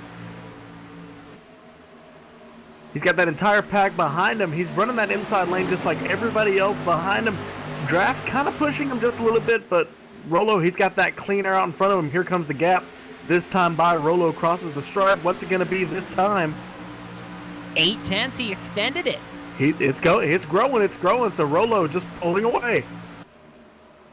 You know what? I like the position, Justin, that he put himself in. He got the mega pit stop exactly when he needed to. He knew what he had to do, and he knew who was behind him as well. I think it's helping that Eberhardt's got so much pressure from behind from Nick Silver. He can't focus on running Rollo down because he's trying to defend that runner-up spot, and I think it's hurting him here. Yeah, he's starting to pull away, though, from the 51 of Nick Silver, and Eberhardt really has a long way to go and a really short time to get there. Going to be 7 laps to go as we cross the stripe this time by, and the gap is going to shrink about 1/10 of a second. Daniel Eberhardt starting to claw his way back, but he's got to be focused on what's in front of him and not truly worry about what's behind him. Silver doing his best to show him a fender, but I've got to say Eberhardt's got to be all in the pedal right now, and he's still got a long way to go back up to Rollo. The catch is he just lost some off too, Gabe. He got a little squirrely through the corner exit, and that might be the difference right there. And I was getting ready to say if Silver shows him a fender again, it's done. But I think Dan may have just given up a little too much right there. Yeah, the only way Dan's going to catch him is if Rollo has any sort of wiggle. We're going to look through him for these final 6 laps. We're approaching that threshold. You know, if there's a caution, the race is over with. We bring this up every time. No green, white checkers. This is going to be their last chance to catch him. Yeah, it is. And actually, once they get back to the start-finish line this time, if we were to get a caution, the race would be over, Justin. 5 laps to go. And for Mitch Rollo, how perfect do you have to be driving right now? He's got to hit every mark, because if he makes one mistake, they're going to be right on top of him for this win. Oh, yeah, just one mistake where he has to stay out of the throttle for about a half a second right there, and Eberhardt does his best. He's got about 0.08 of a second clawed back, but that's not going to be enough, as we're 5 laps to go this time at the stripe. Roller still out front by just under 3/4 of a second, so Eberhardt's going to have to pull out some magic laps and really pray for a mistake from Rollo if he wants to get there and have a shot at this victory. Eberhardt, to his credit, not giving up right now, but it could be too little too late. Maybe. I want to see what the gap is this time before I say it. Caution flag now. The race is over as Mitch Rollo comes to the line. 4 laps to go, 8 miles, Gabe. That gap is coming down a little bit now, but it may not be enough. He took a 10th out of it that time. Yeah, it's coming down a 10th a lap. That's going to leave him about 2 or 3 car lengths behind him. By the time they get to the checkered flag, that is not enough.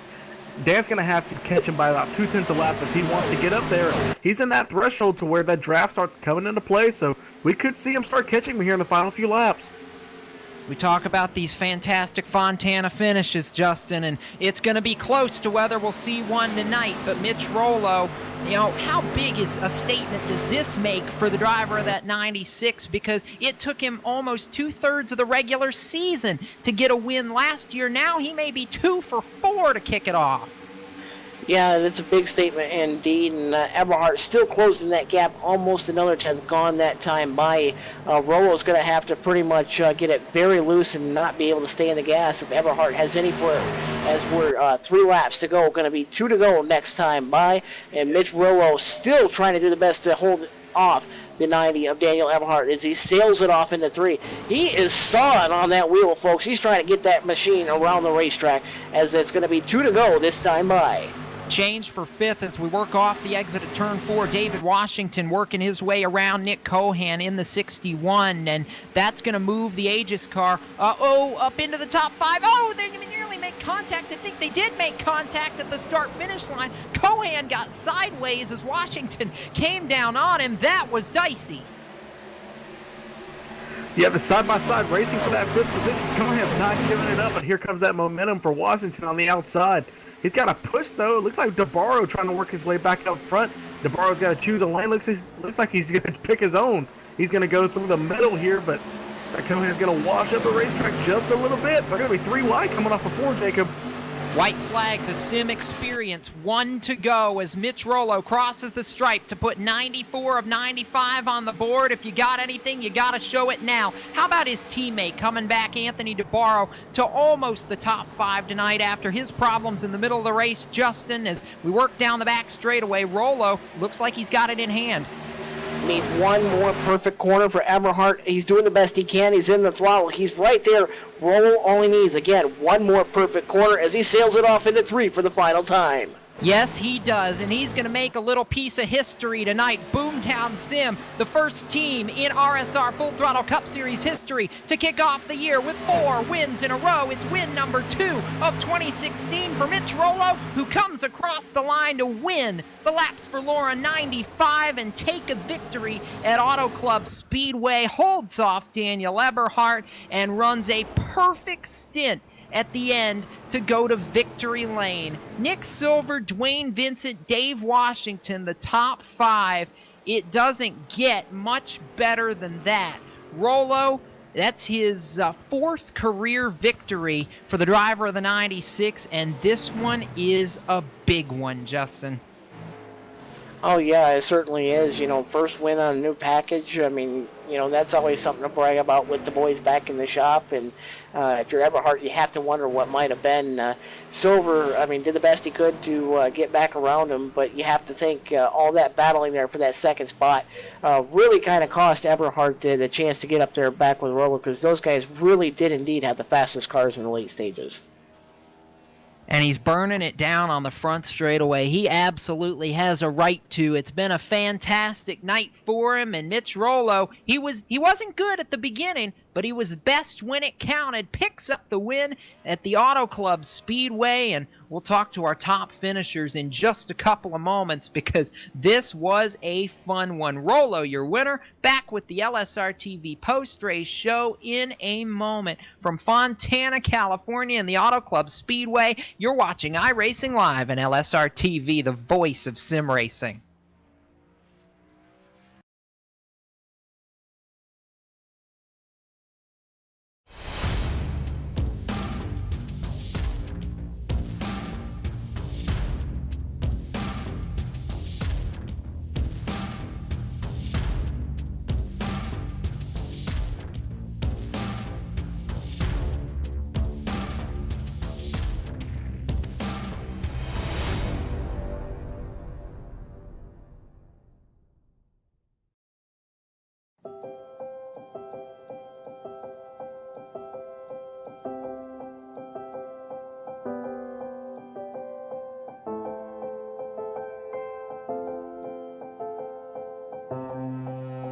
Trucking has always been a part of me. It started years ago when my dad and granddad were hauling vegetables to market in Liverpool. The family immigrated to Canada in the late 60s and settled near Alliston, Ontario. I bought my first truck in 1982 and Mercer Trucking was born. Today, Mercer Trucking has over 50 trucks in terminals in Toronto and Los Angeles. Our storage facilities at both terminals can handle any size of distribution needs throughout North America. We service the continental US, including Hawaii and Alaska. We run over 120,000 miles per month and some of the best equipment on the road today. We specialize in less than truckload shipments, show freight, we do rush team service deliveries, and haul your refrigerated or heated product. Our regular team service from Canada to California is second to none, and our staff and drivers are among the best in the business. I'm proud of our people and what they can achieve. Trucking is in my blood, it's my livelihood, and it's what I do best.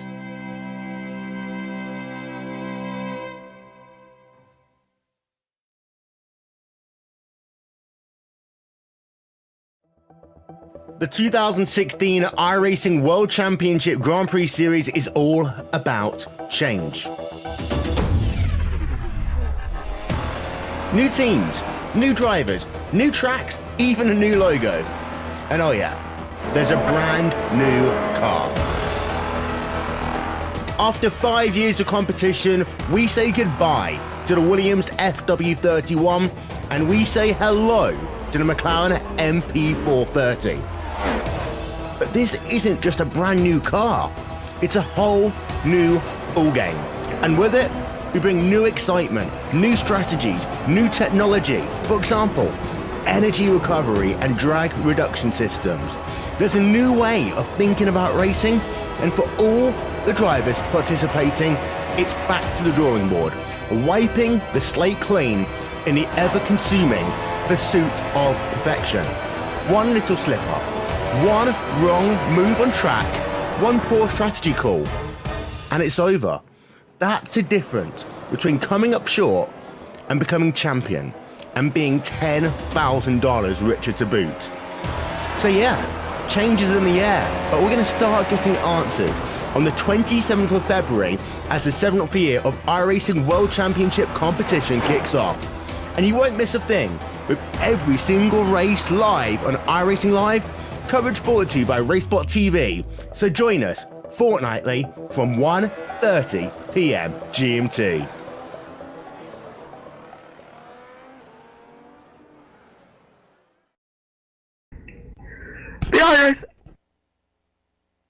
Welcome back to LSRTV and iRacing Live as we bring you the LSRTV post-race show for the RSR Full Throttle Cup Series presented by Gary Mercer Trucking and Sim Experience. Boy, what a night it's been at Fontana. Jacob Zielman, Justin Rosenau, and Gabe Wood getting ready to head down to pit road and catch up with the race winners tonight. But before we do that, I want to bring in our producer emeritus, Laura Lawson, for an update. This race, the laps for Laura 95, run in your honor. You've been here kind of spying in the production trailer all night, and I know you have an update for all of us, too, as well on everything that's going on with your fight. So the world wants to know, Laura. When I come in, I want to thank all you guys, LSR TV crew, and then I really want to say thanks to RSR, Gary Mercer Trucking, their sponsors, Sim Experience, for putting this race on. But I actually want to come in and give some good news that we got Friday. If those who have been following everything that's going on, I was really diagnosed with like 40% chance, and the only thing I was really told was a lot of cancer. As of Friday, the scans, the most recent scan, they can't see any of the cancer lighting up in the scan. And basically, they're continuing the treatment for the next 4 months, but the doctor said it's extremely good news, and that they've increased me from 40% to 70% survival rate now. And I wanted to share that news. And again, I wanted to thank RSR and for all the iRacing community for everything they've done for both me personally and for LSR TV as a whole. And I just want to let you guys know to keep doing a good job. We like that news, Laura, and definitely can take that advice under heed. We're glad. I know there's a lot of people still putting a lot of prayers and good thoughts toward this, and definitely appreciative of all the support that you continue to give us behind the scenes. So we appreciate that, and glad to do what we did tonight here on the broadcast as well. Right down pit side as we continue on through tonight's post-race show and catch up with the full field rundown, Justin, really quickly before we head to victory lane.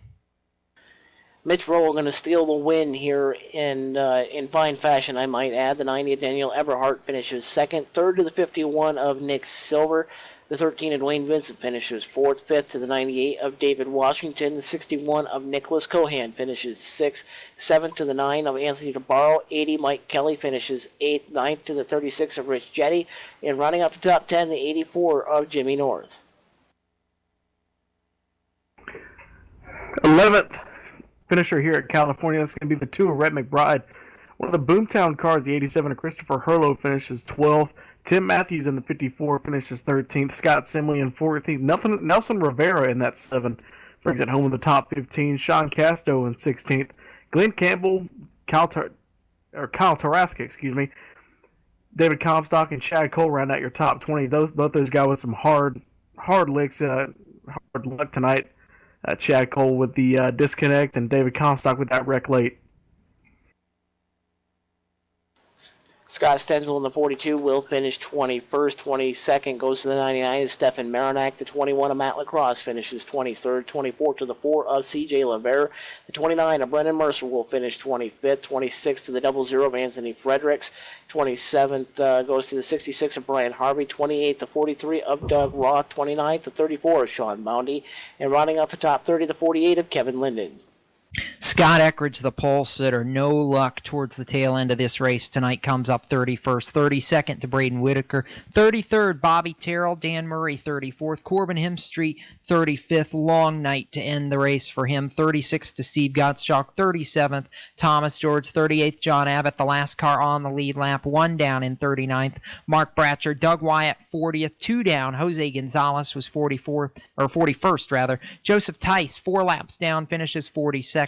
Out of the race, the 2 cars that failed to finish, Jonathan Cadell and Carl Shedd, in a slightly expanded 44-car field tonight. That's a look at your iRacing full field rundown, brought to you by iRacing, the world leader in motorsport simulation and the official sim racing partner of NASCAR. And I'm in Gatorade Victory Lane right now as we get to talk with tonight's winner, and a big one. Mitch Rolla, we talked to you before the finish, and you said you just needed to be clean and hit your marks. You did that. You get your second win of the season, fourth of your career, and how about not only 4 straight wins by Boomtown to kick off the 2016 season, but 5 straight wins for the team going back to the end of the 2015 season. Are you kidding me? This is just unbelievable, Jacob. I can't believe this. It's unbelievable. This team is on a roll right now, but we're not going to stop working. We're always trying to get better, and I'm so pumped to win this race. It's unbelievable. You're excited. I think more excited than I've heard you in a while. Walk me through that final run, because I know you knew that Dan was in your mirrors the whole way trying to run you down, and you just had to be smooth. But how tough was it knowing that one of the best guys on the short run was behind you, chasing you at the tail end of that race? Yeah, he definitely had me sweating up there, that's for sure. I was looking in my mirror as the run went on, and he was getting closer and closer and closer, and I had my spotter, my airband killer crease. He was telling me to just keep calm, hit my marks, and so definitely huge thanks to him for keeping me calm. But I'm unbelievably excited about this win, man. I didn't think I had a shot going in, and I ended up winning the thing.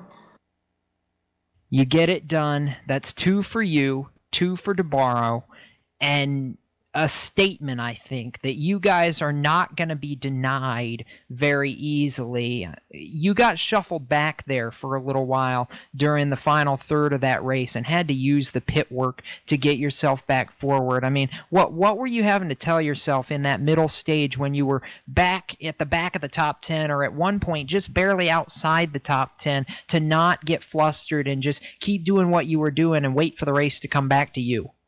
Yeah, I mean, that caution that flew at, I think, lap 65 or somewhere around there, I just pitted on, like, lap 62, I believe, and I felt like, because I had Everhart behind me, Washington was about 3 seconds back, so I felt like I had a good shot to win it there, but then when the caution flew and I was P10, I was kind of frustrated and upset, and again, Ben pulled me back down to earth and just calmed me down, and it ended up working. So the key was just not getting frustrated. And you make it happen here tonight, and almost put yourself on top of the pile. We're going to wait for the unofficial championship standings here, but I know you're close to it. I mean, going forward now, 2 wins all but guarantees you into the chase as long as you stay in the top 30.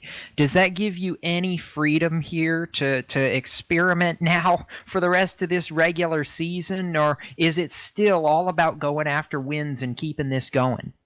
It's always the goal to be winning the races. I'm also obviously going to keep wanting to learn stuff, because if you just ride along in this series, you're going to start getting beat really quick if you stop practicing. So, I'm not going to give up on trying to go for those race wins. I'm just going to run my hardest every week and see if I can park it in victory lane. And I know none of it's possible by yourself. Sponsors, shout-outs, supporters. Second time this year. Who makes it happen, Mitch? Obviously, first of all, I want to dedicate this win to Laura Lawson. I know she's going through a really tough time there with her lymphoma right now, so prayers and thoughts are with her. I hope she's doing better. And also a shout out to my team owner, Corbin Himstreet's grandmother, Betty. She's also got brain cancer, and she unfortunately might not make it another week, so thoughts and prayers are with her also.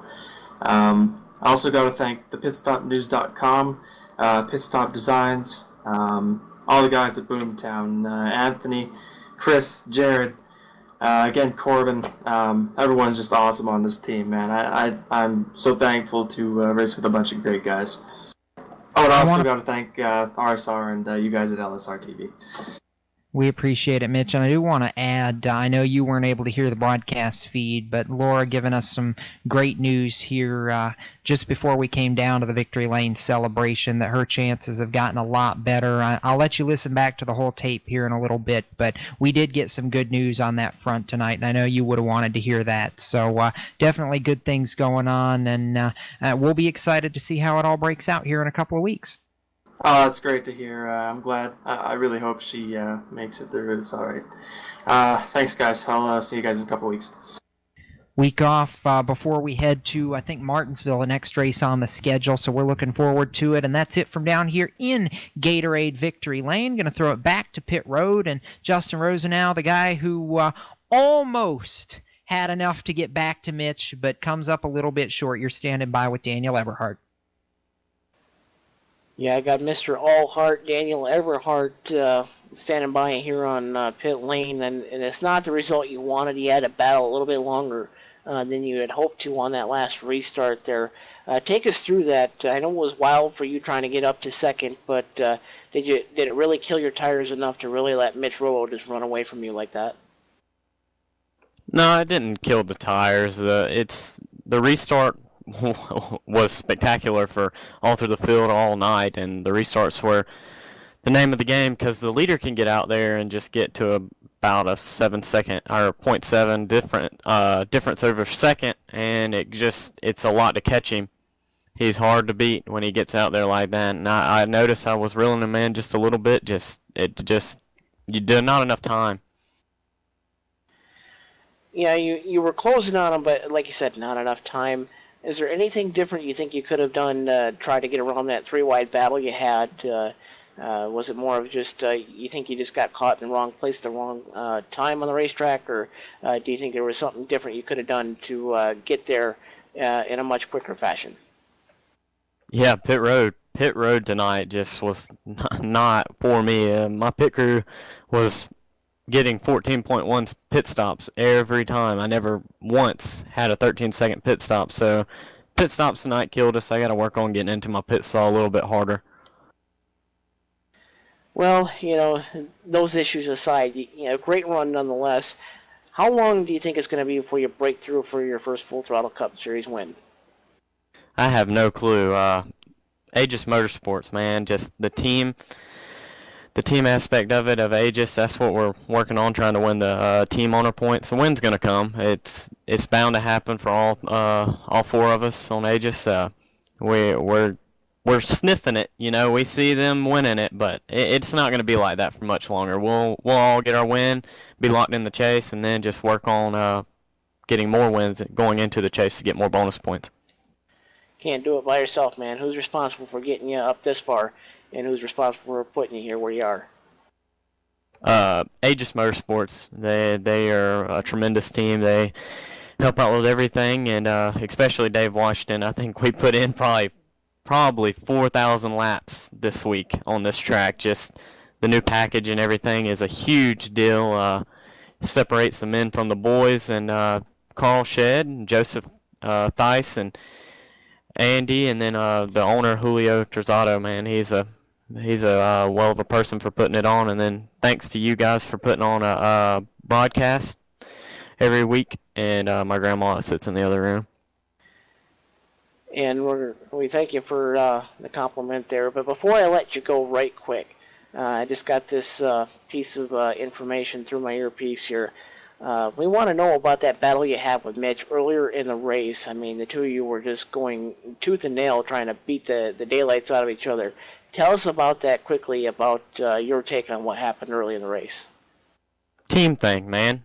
He knew that I was faster. He knew that Dave was faster, and he wanted to make us burn it up.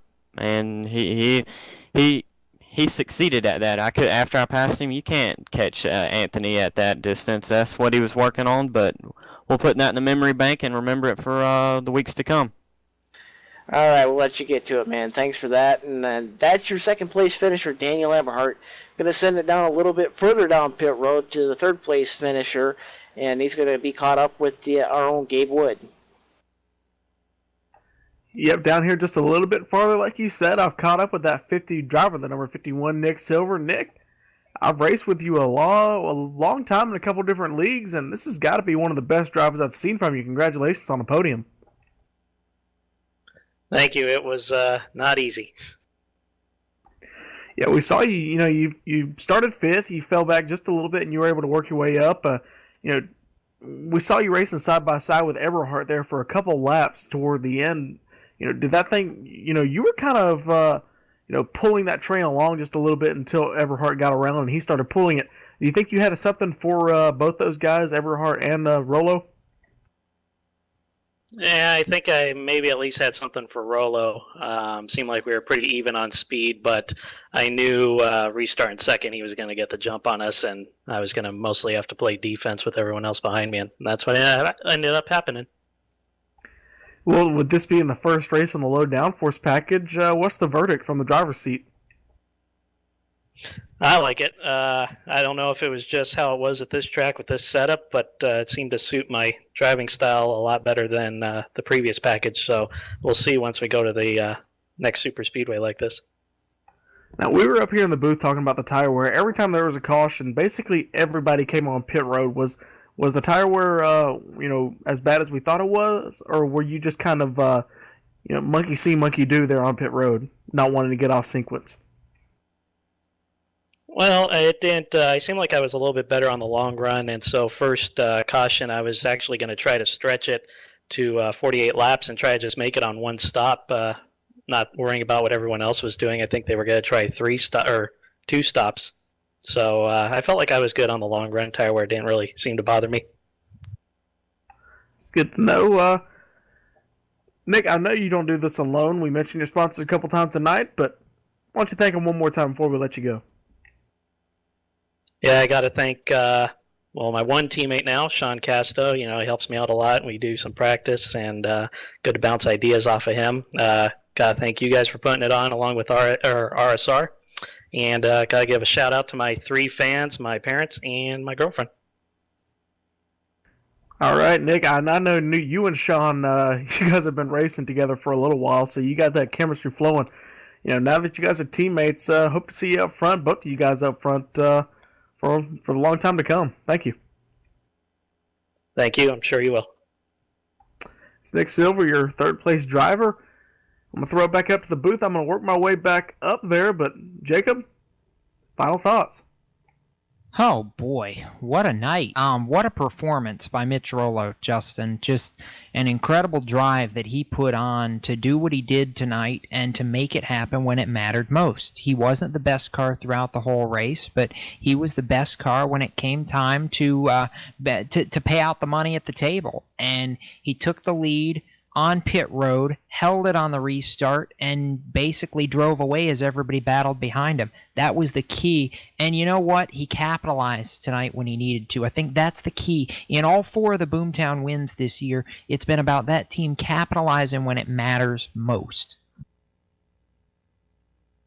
Yeah, and that seems to be the running theme that, like you said, it goes back into last year even. I mean, Boomtown got it figured out, sorted out, and really figured out how to start taking advantage of the things that unfolded to them.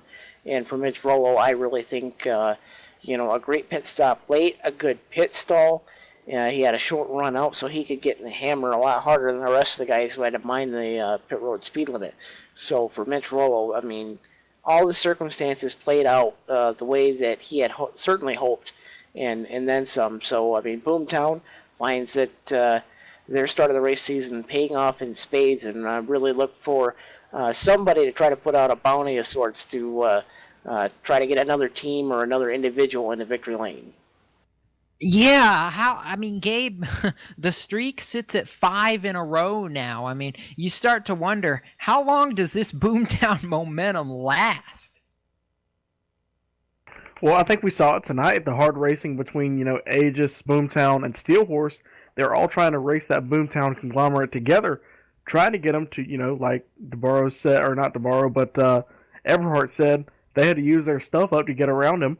And he said they're going to put that in the memory bank. They're going to, race these Boomtown guys hard, and we know Steelhorse is going to race them hard. That's been the deal for, the past 12 months, like you said. That rivalry is certainly not dead, and I think it's taking on a second life, really, in this 2016 season. We know it's going to be fun to watch. We do get to take a week off and recharge before we get back at it at Martinsville, celebrate the Easter holiday, and take a breather. So we will we will get to see you at Martinsville in 2 Mondays' time for the resumption of the RSR Full Throttle Cup Series presented by Gary Mercer Trucking and Sim Experience. Right now, though, congratulations go out to Mitch Rollo and Boomtown Sim for another victory. His second, the team's fourth in 2016. There's only been 4 races, so we know how big a deal that is. For now, though, for Justin Rosenau, Gabe Wood, Cisco Scaramouza, down in the production trailer, and of course our producer emeritus Laura Lawson, who was with us tonight and has done so much for this organization. I'm Jacob Seelman for iRacing Live and LSRTV, reminding you to keep it off the wall until we meet again, and we'll see you next time right here on the web. Good night from Fontana, and have a safe Easter holiday.